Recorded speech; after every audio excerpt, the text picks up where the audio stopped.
Miss হবে না আপনার পছন্দের টিভি শো। দেখুন জি5 অ্যাপে একদম ফ্রি। আমরা তো ধ্রুবর কথা অনেক জায়গায় শুনেছি, অনেক ইন্টারভিউতে শুনেছি। ধ্রুব আমাদের অত্যন্ত পরিচিত, কিন্তু আজকে তোমার গল্প শুনবো আমরা। তুমি কোথাকার মেয়ে? কল্যাণীরই মেয়ে? না, আমি এখানকার মেয়ে না।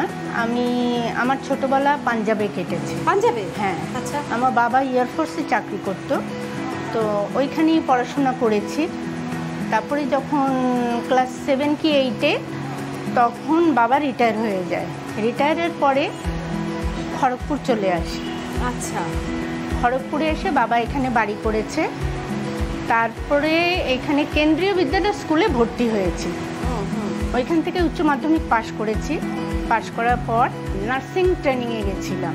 ওইখানে 3 মাসের মতন ছিলাম, আমি আর আমার বোন, আমরা 2 বোন। মানে নার্সিং ট্রেনিং নিতে কোথায় গিয়েছিলে? আমরা গেছিলাম বিহার, বোকারোতে। আচ্ছা, বোকারোতে। হ্যাঁ। তো বোন আগে চলে আসে। তো বোন চলে আসার পর বোনের বিয়ে হয়ে যায়। তারপরে আমিও চলে আসি।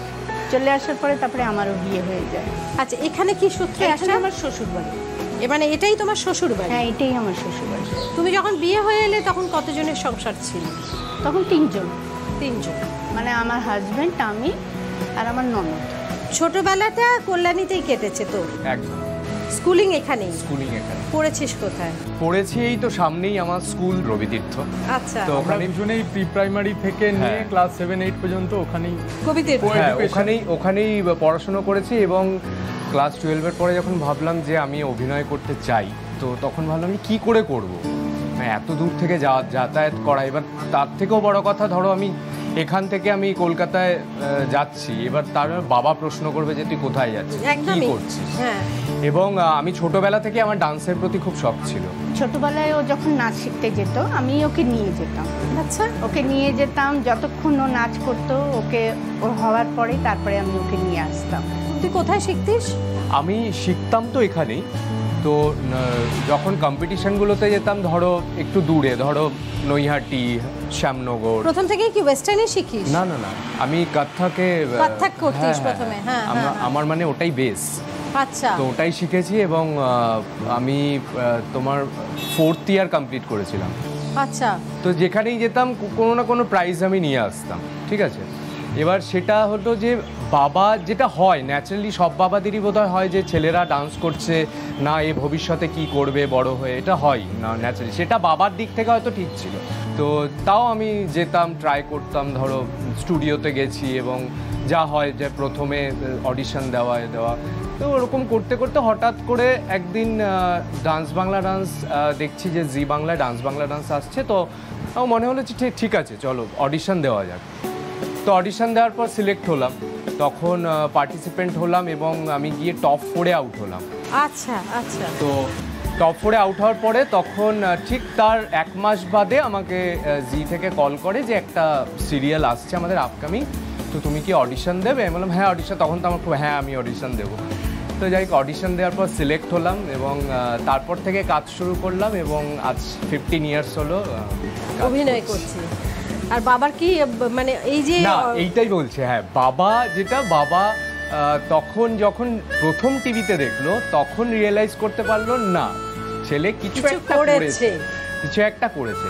তারপরে যেটা হলো যে 1-2 বছর 3 বছর বাদে যে বাবার একটু অসুস্থতা এলো, প্রবলেম হলো, আস্তে আস্তে বাবার একটু নার্ভের প্রবলেম হলো। সেখান থেকে আস্তে আস্তে বাবা সব ভুলে যেতে থাকলো। আচ্ছা, ডিমেনশিয়া। হ্যাঁ, যেহেতু সবসময় মা থাকতো এবং A to Z মা করতো, A to Z শুধু মাকে চিনতো, বাকি কাউকে চিনতো। তাহলে দিদি তখন তো তোমার 2 ছেলেই বাইরে ছিল, কলকাতাতে ছিল? দুজনেই বাইরে। তা তুমি একাই ওনাকে একাই করেছি। আচ্ছা, সেটা কত সাল? এই তো ওনার হয়েছিল 2011 থেকেই হয়েছিল। 2011 থেকে? হ্যাঁ, মারা গেছে তোমার 2021-এ। মানে এই এলাকায় আমাদের বাড়ির যে ট্র্যাজেডি, সেটা এই এলাকায় মানে সবাই ভয় পেয়ে গেছে যে এরকম ট্র্যাজেডিও হতে পারে। যে তোমাদের পিসিমণি আর বাবা একদিনের গ্যাপে কোভিডে মারা গেছে। না, আমি ছিলাম বাড়িতে সেই মুহূর্তে। ধ্রুব, আমাকে একটা জিনিস বল, যে এই যে ক্রুশিয়াল পিরিয়ডটা মায়ের, এই সময় তো তুই থাকতে পারিস না, তুই তো ভীষণ ব্যস্ত ছিলি। তো তুই বাড়িটাকে মিস করতিস, মানে বাড়ির এই অবস্থাটাকে, পরিস্থিতিটাকে? এরকম হয়েছে অসুস্থতায় বাবা এই যে রেগে যাওয়া, ধাক্কা মারা, গায়ে হাত তোলা, এগুলো হতো। এবার না হয়তো আমিও এরকম হতো যে আমি বাবাকে বকা দিতাম দু একটা, হয়তো মানুষ হ্যাঁ, ধৈর্য রাখতে পারে না, একদমই আমারও তাই, হয়েছে একদম। বকা দিতাম, করতাম, তারপরে আবার মনে হতো না কেন বললাম, হ্যাঁ আসলে বুঝতো না তো কিছুই তো বুঝতো না। একদমই। আমাকে একটা জিনিস বলে, এই যে ছোটবেলা কল্যাণীতে কেটেছে, তারপরে কলকাতায় চলে গেলি, এখন এত নাম তোর, কিন্তু তৎসত্ত্বেও এই যে বাড়ি, এত সুন্দর বাড়ি, এই যে বাড়ি করি, সব মিস করিস? মাঝে মাঝে করি। মাঝে মাঝে করিস? কেন বলছি, কারণ স্বপ্ন তো ওটা ছিল, স্বপ্নটা ছুঁতে পেরেছি। হ্যাঁ, এবার আমাকে এখানে থেকে আমি কাজ করতে পারবো না, এত দূর থেকে গিয়ে, তো আমাকে ওখানে থাকতেই হবে, সেটা মেনেও নিতে হবে আমাকে। তো মাঝে মাঝে খারাপ লাগে যে বাড়িতে যাব, বাড়ির লোককে মিস করছি, মাঝে মাঝে খারাপ লাগে, কিন্তু আবার আরেক দিক থেকে দেখতে গেলে যে না, আমাকে এভরিডে কাজ করতে হবে, সেদিক থেকে দেখতে গেলে একটু কম্প্রোমাইজ। আচ্ছা, তুমি কি যাতায়াত করো? আমি বাড়িটাকে খুব মিস করি। হ্যাঁ, তুমি তো মিস করো। এবং ও সমস্ত কিছু করে, বাড়ির দায়িত্ব কাউকে বাড়ির দায়িত্ব মানে পুরো দায়িত্ব ওর উপর, কাউকে তো দায়িত্ব নিতেই হবে। হ্যাঁ, মানে সকালে এভরিডে সকালবেলা বেরিয়ে যাওয়া, কলকাতায় যাওয়া, সেখান থেকে রাতের বেলা ফেরা, এবং সত্যি বলছি আমার এখন মনে হয় আমার থেকে ওর বেশি চাপ। কেননা আমাকে পুরো, আমি এখন রয়েছি সবুমিতে, তো সবুমির আমি এখন ইনচার্জ রয়েছি, ঠিক আছে, তো ওটাই আমাদের অ্যাকচুয়ালি রিজিনাল অফিস। তো এখন ওই জায়গাটার প্রেশার রয়েছে যে আমাকে পুরোটা ওভারলুক করতে হচ্ছে, প্লাস আমার এই জার্নিটা, যাতায়াতের জার্নি, প্লাস বাড়ির সমস্ত বাড়িতে। হ্যাঁ হ্যাঁ গো, আমার তো আসতে 2.5 ঘন্টা লাগলো, তো তোমার যেতে আসতে কতক্ষণ লাগে? ওরকমই লাগে। তুমি তো রত্নগর্ভা, তোমার দুটি সন্তান এত ভালো। আচ্ছা, ওরা কি ছোটবেলা থেকে এতটাই ভালো নাকি দুষ্টু ছিল? না, ও শান্ত ছিল, ও খুব দুষ্টু ছিল। ও খুব দুষ্টু ছিল?